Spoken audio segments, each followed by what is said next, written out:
Please add your cost to 0 degree and sailing for 10 nautical miles and then U-turn. Chinese warship. May I know why I should alter my course 10 miles from Scarborough Shoal? Is there a Chinese territory? Ship Captain Noli Iborra stood his ground when a Chinese vessel claiming to be a warship told him to steer his tanker away from Scarborough Shoal last September. Chinese warship. Why should I alter my course? Is this a Chinese territory? I just passing Innocence Passage in Scarborough, which is closest to the Philippines. Despite what he calls harassment by the Chinese vessel, Iborra and his Filipino crew on board, the empty green aura en route to China did not change course. A maritime law expert from the University of the Philippines says China clearly interfered with the vessel's journey as it passed by Scarborough Shoal. There's no justification for that kind of interference.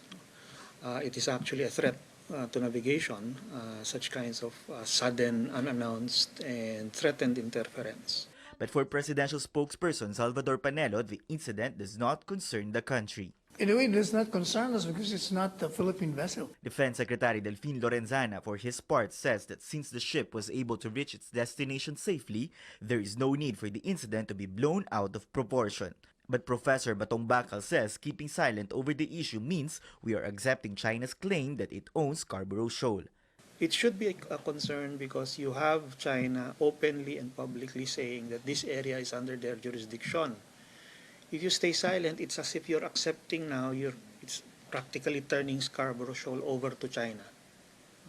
Because you're silent. No? That's why a protest is necessary now. The maritime expert adds that this goes beyond the issue of whether the ship involved is a Philippine vessel or not. It doesn't matter that it's a Filipino crew. The principle is a vessel should be able to navigate, exercise its right of navigation in accordance with law.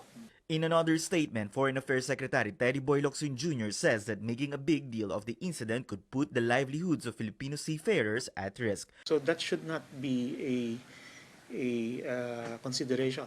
No? China cannot threaten the Filipino seafaring population, our employment opportunities any more than it already can, no? By virtue of its numbers, by virtue of its ownership of many companies. Under maritime law, the right to innocent passage means being allowed to pass through the territorial waters of another country as long as it will not affect the peace and order and security of the concerned state. Tristan Udalo, CNN Philippines.